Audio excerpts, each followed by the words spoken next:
Welcome to Year 9 Geometric Reasoning, Lesson 1, Fun with Angles. In this lesson, we're going to go through a review of the geometric reasoning that we would have learned in Year 8. More specifically, we're going to look at the 6 types of angle classifications, the 4 pairs of angles classifications, and finally the 3 angles on a parallel line relationships. By the end of this lesson, you should have copied down all of the geometric rules, proofs, and postulates into your beautiful books, and you should be able to solve for unknown angles using geometric reasoning or geometric proofs. Now, first learning intention that we're going to look at are the 6 types of angles.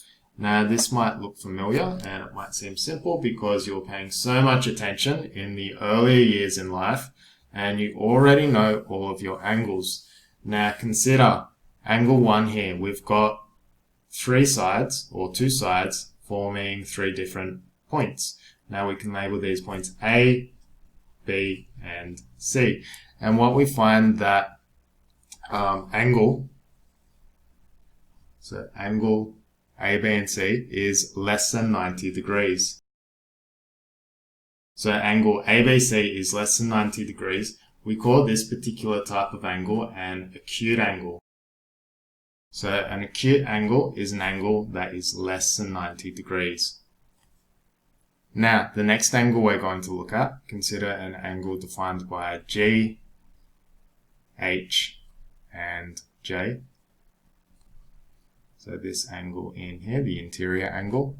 This angle, by definition, is greater than 90 degrees, but less than 180 degrees.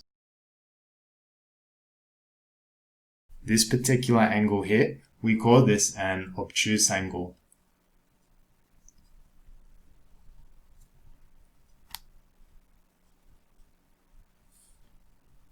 Now, next angle, we have sides or vertices N, O, and P, and we're looking at the exterior, the angle drawn by the exterior here.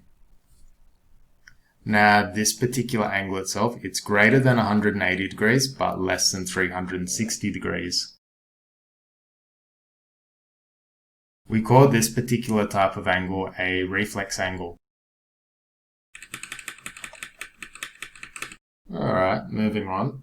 Now, the next angle we're going to look at is an angle defined by DEF. And what we find is that the angle formed by DEF is exactly 90 degrees. We call this sort of angle a right angle. Now the next angle we're going to look at, it is formed by K, L, and M. And this particular angle is exactly 180 degrees. So effectively a straight line.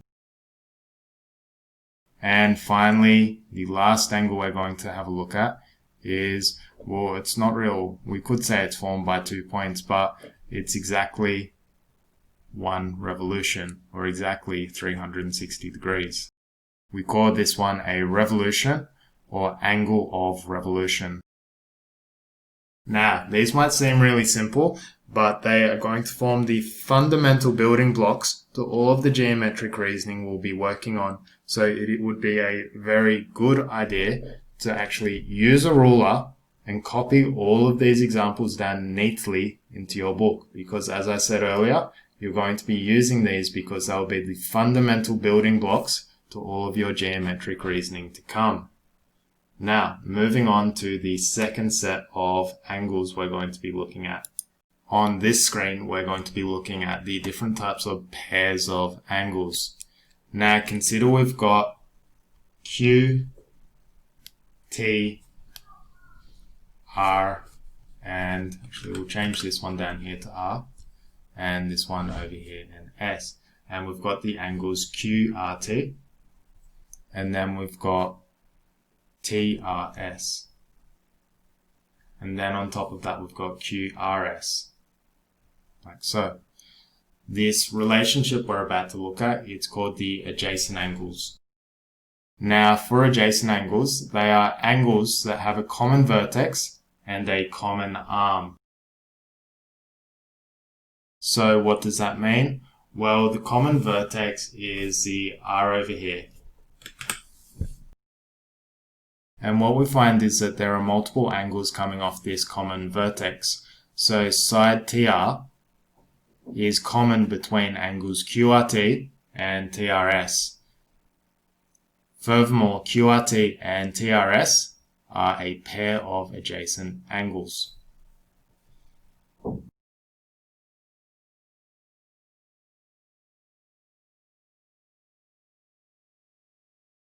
So this is adjacent angles. So two angles that share a common side. Now the next one we're going to look at is something called vertically opposite. Now consider we've got a diagram that's defined as U, W, X, V, and we'll call this one in here Y. What we find is that the angles of this can be described as vertically opposite in that these two angles here, so angle UYX and WYV, they're actually going to be the same. Similarly, the angles WYU and VYX, they're actually going to be the same as well, and that's by the definition of vertically opposite angles.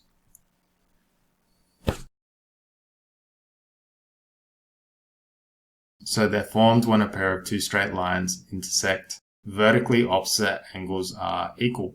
So what we find by this definition, as mentioned above, is that WYU and VYU, or VYX, they're opposite and equal. Now I've run out of space, so what I'll do is I'll go to a new page down here. We'll get rid of these.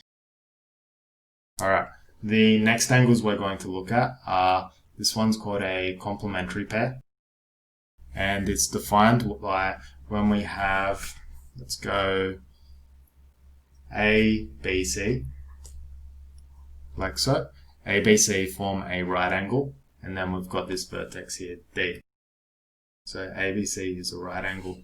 Now what we can derive from this is that the angles DBC and ABD, because they're contained within this angle ABC, what we find is that they must sum to 90 degrees. So what we find is that ABC is equal to 90 degrees, and that must equal ABD plus the angle of DBC. So we call this complementary pairs. Now the final one we're going to look at is called supplementary pairs.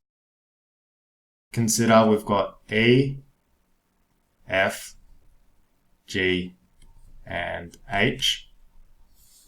We can define this by the angle EFH, and then we'll have the angle GFH.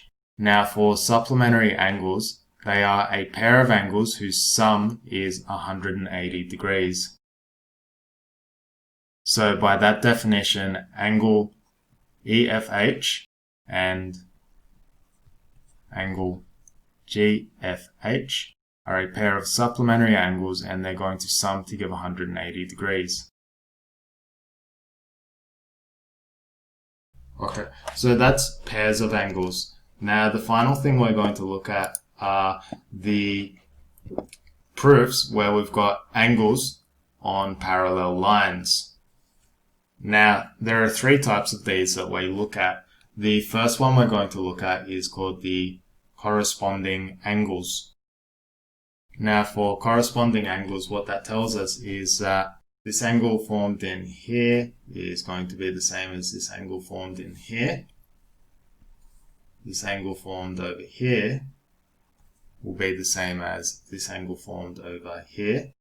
This guy over here will be the same as this angle formed over here. And finally, this angle formed in here is going to be the same as the one formed in here. So what I'll do is I'll go ahead and label all of this. I'll name all the vertices. And of course, these are parallel lines denoted by the arrows. So for corresponding angles, it's defined as when a transversal cuts a pair of parallel lines. 4 pairs of equal corresponding angles are formed. The pairs of equal angle or equal corresponding angles are defined as angle AEY is going to be equal to CFY. Then we're going to get AEX, XEA, I should say. That's going to be the same as EFC. Then we're going to get XEB. That's going to be the same as EFD. And then the final one, I think it's this orange one here, BEF or BEY. And that's going to be the same as DFY.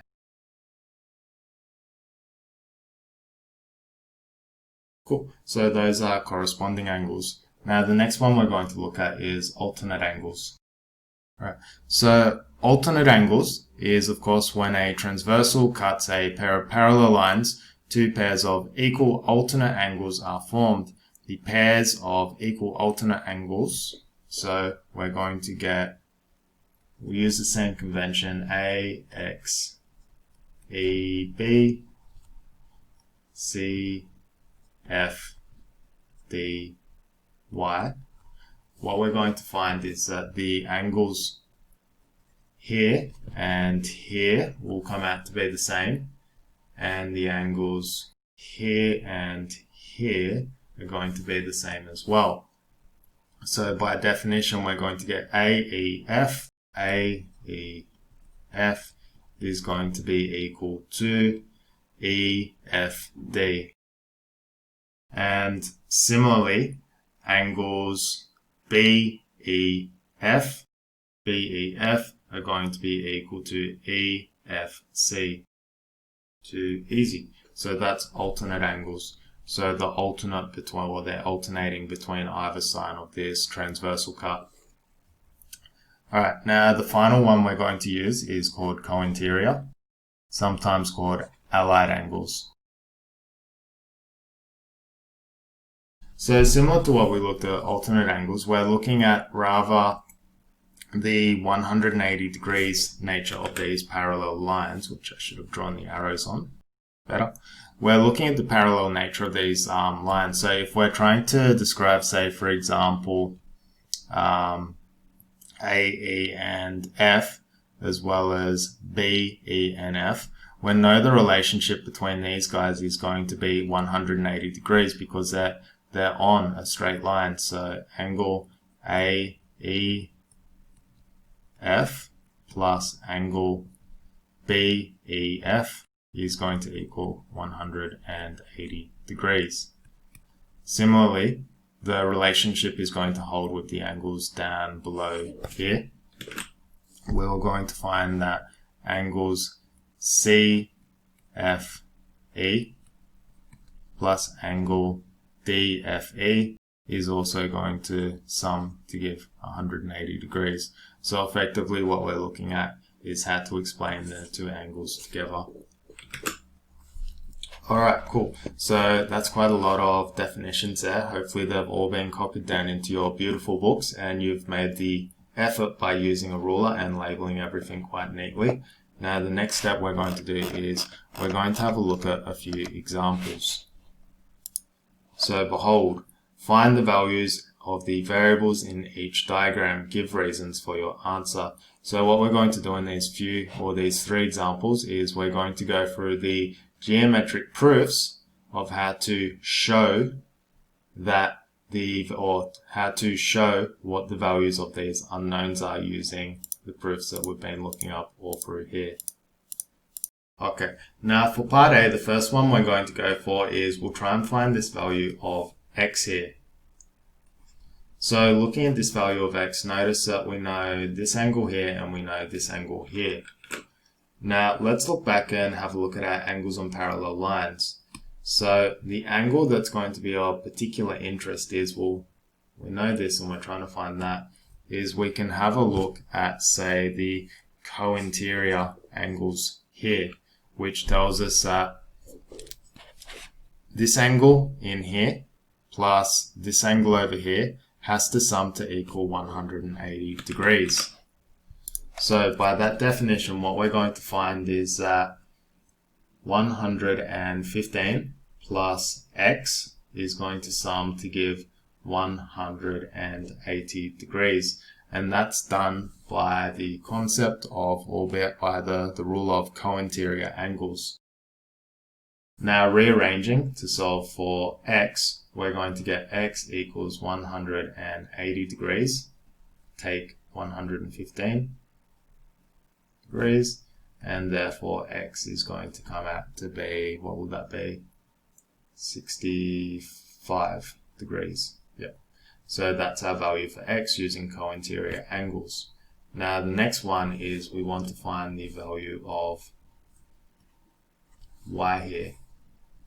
So we need to think, what relationship do we have that will tell us the value of y? And notice that we've got these two parallel lines here and here, and then we've got this line that cuts through both of them. Now the y is here and there's a 75 here. So let's have a look. What we've got over here is we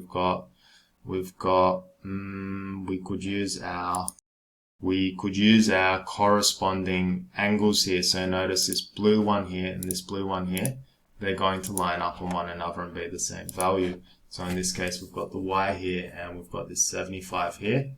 So we can simply state that y is going to be equal to 75 degrees, and that's done by corresponding angles on a parallel line. And question A is done for us.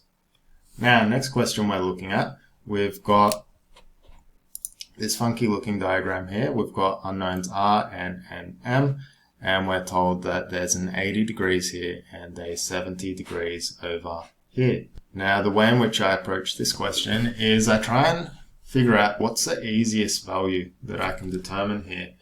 And looking at this, we know that we've got the M here and we've got this 70 degrees here. Now look at the relationship that we've got going. So there's a straight line going, or a parallel line here and here, and then this line cuts here.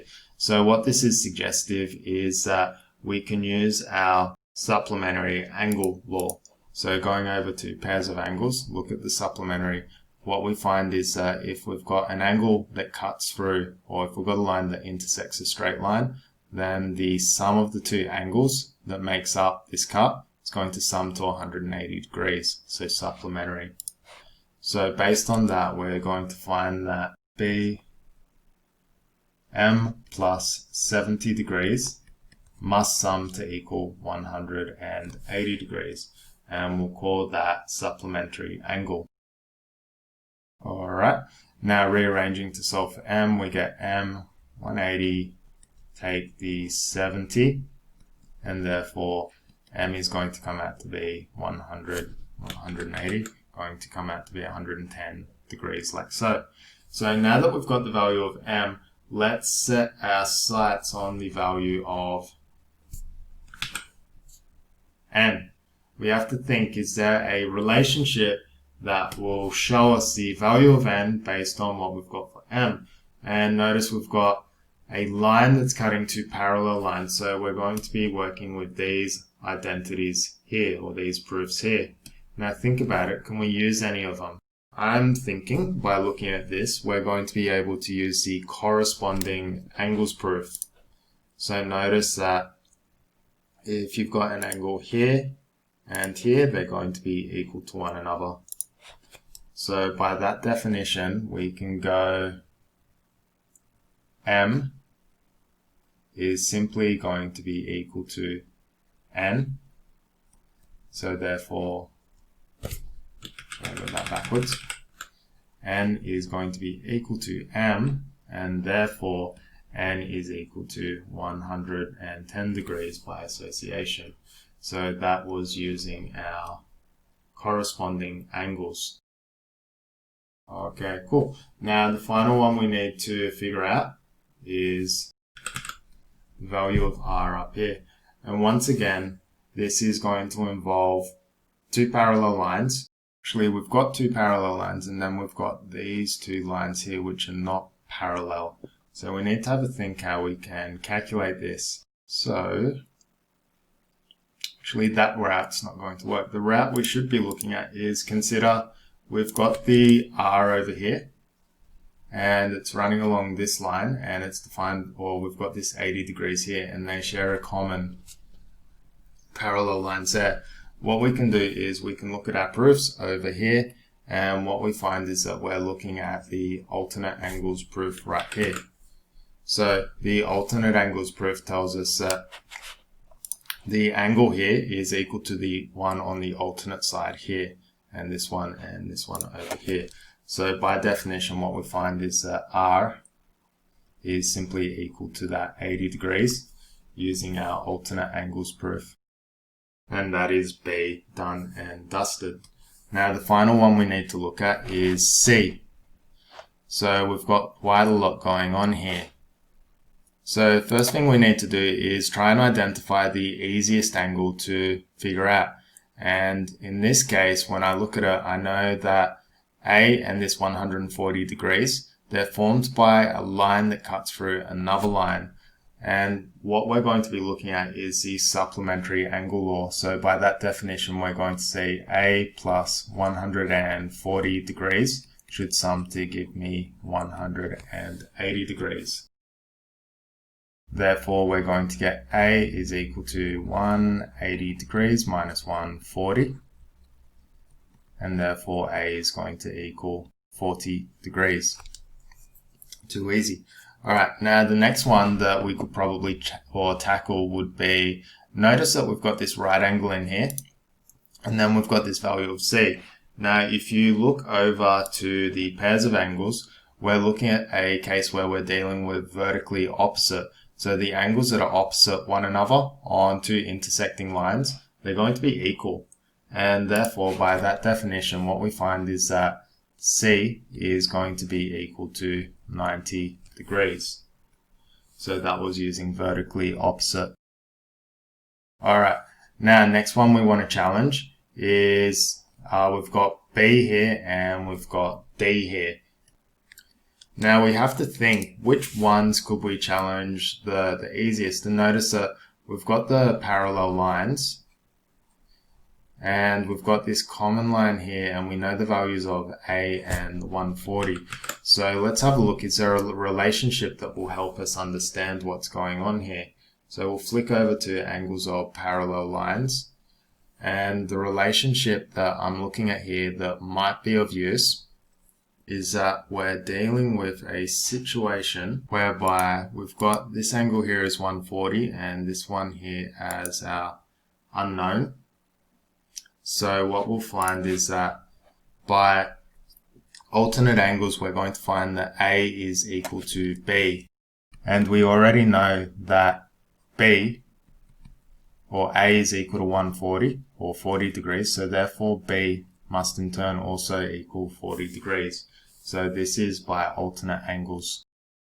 Alright, and now we turn our attention to D, the final missing link in the chain.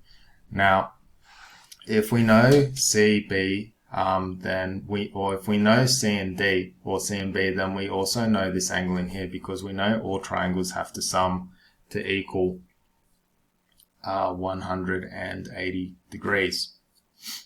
So what we can say is that D is going to equal B plus C, and that's through exterior angles of a triangle.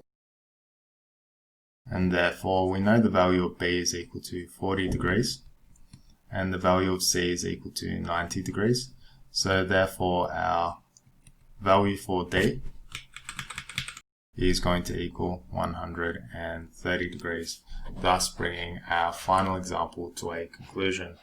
So quite a long video, but in summary, what we had to look at here was the 6 types of angle classifications, the 4 pairs of angles, the 3 angles on parallel lines, relationships, and by now we should have copied down all of these geometric rules and proofs into our beautiful books.